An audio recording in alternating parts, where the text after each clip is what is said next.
Family. It's Kait and JJ. And this is a Patreon exclusive today where we are going into surviving the holidays single, okay? Which we know you can do. We know you got this. If you are single during the holidays, we know it can feel a little extra frustrating. It can feel lonely. It can feel a little bit hopeless as you think about this entire last year and you're like, wow, like I thought I was going to meet my person this year and I'm still single. Or you were in a relationship and that broke up or that ended. And now you're like, man, I'm going into this next year single again.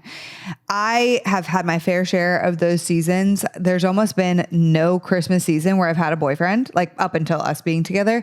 And so it was always like something around the August, September timeframe where it was almost always my relationships would end and like there would be nothing on the docket. And it would just be another holiday season after another holiday season after another holiday season. Solo. So JJ, let's talk about this. Well, really quick, if you want to join our Patreon community to hear the whole episode, you can go to patreon.com/Heart of Dating. JJ is going to tell you why Patreon is so awesome. Well, because you get to hang out with us. There's actually a community element to it, which I actually really enjoy. Yeah. Like we have people in there and we know what's happening in their life every month. Yeah. And then they ask us questions and it's actually a lot of fun. Yeah, that's at the $25 tier. We have so much fun, like giving advice, like being in each other's lives. We have like a crew of people.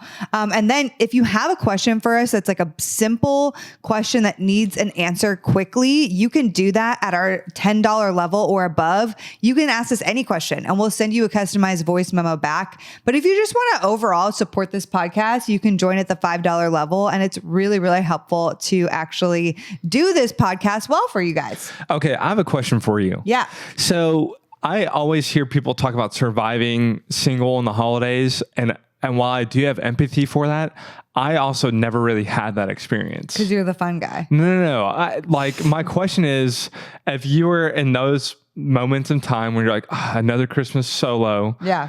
And I was like, hey, what about like, instead of just surviving this holiday, you could actually be thriving and actually having a lot of fun. Yeah. Would that be like appealing to you or would you kind of want the space to like grieve and be sad? Well, the thing that's funny about you saying that is I did have really a lot of fun on my Christmas season. Like I didn't just sit around, twiddle my thumbs, but I think it was holding space for like, let me have fun. And this kind of sucks in some ways. Okay. So it's both, at least for me. And it probably changes by age, you know, someone who's 38 and someone who's 23, like that's a very different experience, right? Yes, of course. But because I had a ton of fun, I actually thought the holidays, like it's the most time off work you'll have. Mm-hmm. It's super relaxed. And then as far as like what I do and what I love, tons of football, lots of hunting, lots of time with friends, lots of going out. Like it's my Super Bowl season. My birthday's in it, you know? That's true. You're January 2nd. Yeah. So but you also like met me at 26. So you were kind of young. Yeah, exactly.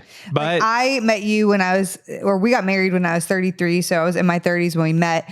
And just to be honest, like when in the later 20s, early 30s, at least for me, that was when I was really thriving in my singleness. And there was like, I don't know, this tinge of sadness for my super romantic heart because all the rom-coms and Hallmark movies come out at this time of year.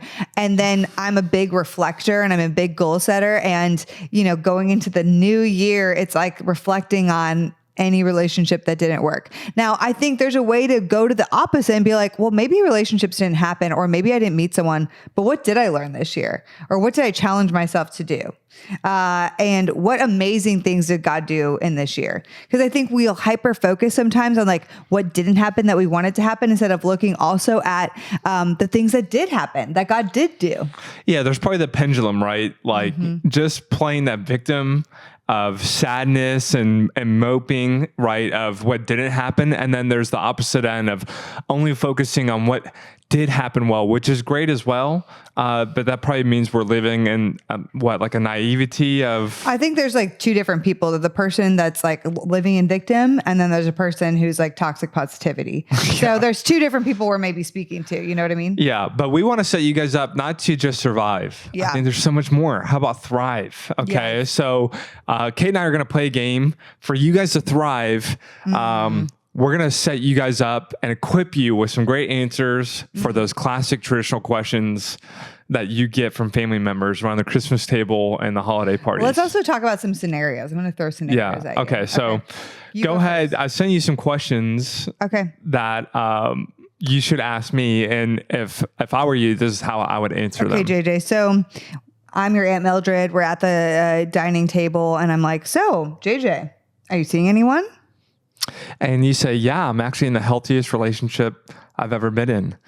And I'm going to say, wow, oh my gosh, JJ, that's amazing. Who's a lucky girl? Yeah, I'm going to say my therapist. It's getting pretty serious. We see each other, bi-weekly at this point, and I'm thinking about progressing to weekly. That's so funny. Or you can say, not yet, but stay tuned for the season finale of my dating life coming this next year. That's so good too. Okay. When are you going to settle down? I'm already settled. Did you see how comfy this couch is? I'm really, really loving the down pillows of this couch. Good one, JJ. Okay, next question. Why are you still single? Because I refuse to settle for someone who eats string cheese the wrong way. What's the right way to eat it? Oh, you got to peel it off like layer by layer. Thank God we do it the same way. Okay, yeah. I mean, man. We're meant for each other. I just met so many people who just eat just... I would be surprised. I would think you do it that way. Babe, don't ever insult me like that ever again. Or you could say, the last time someone asked me this, I considered sending out applications to my family to find someone better. Well, JJ, aren't you lonely though? Not really. I have Netflix and they're always asking if I'm still watching. So super thoughtful of Netflix. Are you still watching? Are you still there? I am still there. I'm like so thoughtful of Netflix. Like, yeah, I am still here. Thank you. Yeah. Well, can I answer some serious ways too? Yeah. Yeah, I do. I'm trying to think. Are there any other classic ones? How about this one? Let me ask you this one. Look at number 8.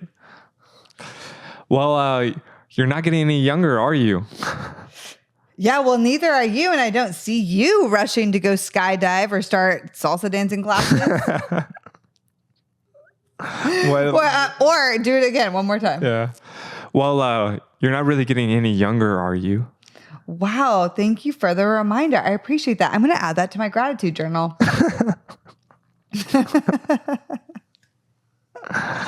Okay, here. Don't you want to find like the one like this year? Like, aren't you getting frustrated?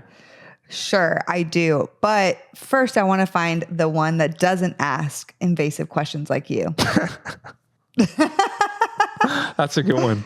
Well, JJ, aren't you afraid of ending up alone? Not at all. I have 15 plants and a dog. My life is very full. So good. Hey, so those are some fun responses to some of those weird questions. But in reality, yes, you can say any of those. But in reality, what I would encourage you to do for being serious is to, if you get a question that you just don't feel comfortable responding to, then don't. And I would say something of like, hey, I know you don't have bad intentions asking that question. I know you care about me a lot. And for me, the answer to that question is, it's tough. I'm working through my feelings towards my own singleness right now. And so I'd love to ask if you just wouldn't bring that up anymore for this time being.